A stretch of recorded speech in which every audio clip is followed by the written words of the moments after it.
जय श्री कृष्ण। नमस्कार दोस्तों, स्वागत है आप सभी का मेरे YouTube चैनल पर। दोस्तों, आज मैं आपको कार्तिक मास के 23वें अध्याय की कथा का श्रवण कराऊंगी। वीडियो को लाइक करें, वीडियो को शेयर करें और हमारे चैनल को सब्सक्राइब करना बिल्कुल भी ना भूलें। धर्मदत्त बोला, मैंने जय और विजय भगवान विष्णु के द्वारपाल सुने हैं।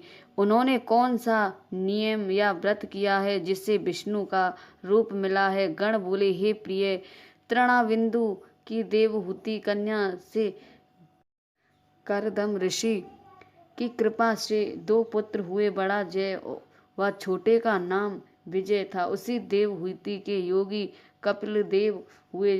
जय और विजय ने पूरी इंद्रियों को वृत्तियों को अपनी भगवान विष्णु की भांति लगा दी थी। इसी से बहुत बड़े धर्मात्मा हुए।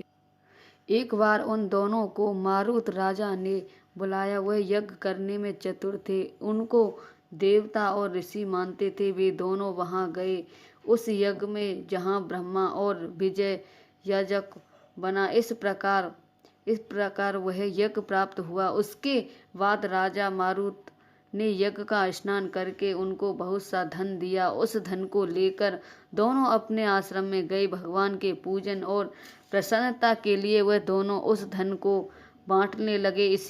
इसीलिए आपस में सर्वथार्थ हो गई। जय ने कहा कि दोनों का समान भाग होना चाहिए और विजय ने कहा कि जो जिसको मिल गया वह उसी का है। फिर यह अपने मन में दुखी हुआ और विजय को श्राप दिया कि तू प्राप्त धन को नहीं देना चाहता है, इससे ग्रह बन जा। विजय ने जय को श्राप दिया कि तूने घमंड में आकर मुझे श्राप दिया, इसलिए हाथी हो जा। तब उन दोनों ने नित्य पूजन के समय भगवान दर्शन करके उनसे सारा समाचार के श्राप निवारण की प्रार्थना करने लगे।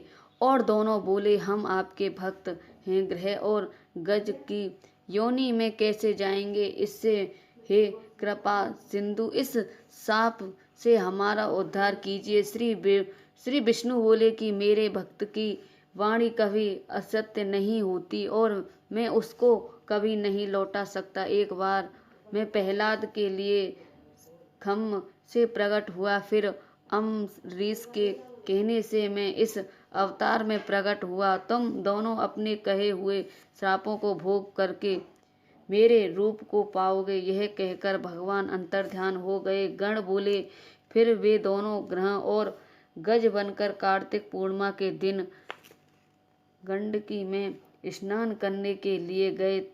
उस समय सांप के कारण को याद करते ग्रह ने गज का पैर पकड़ लिया। ग्रह से पकड़कर उस हाथी ने विष्णु का ध्यान किया। उसी समय शंख चक्र गदाधारी विष्णु प्रकट हुए। फिर भगवान ने चक्र से ग्रह को मार उन दोनों का उद्धार किया और अपना रूप देखकर वैकुंठ ले गए। नारद जी बोले, इस प्रकार धर्मदत्त को समझाकर वे गण विमान में बैठ कल्हा समेत वैकुंठ धाम को चले गए। धर्मदत्त ने भी विश्वयुक्त हो उस व्रत को किया और मरणोपरांत दोनों स्त्रियों के साथ वैकुंठ को गए। इस वृत्तांत को जो प्राणी सुने और सुनावे वह भगवान की कृपा से विष्णु के समीप देने वाली भक्ति को प्राप्त करेगा। बोलो विष्णु भगवान की जय। बोलो कार्तिक मातम की जय।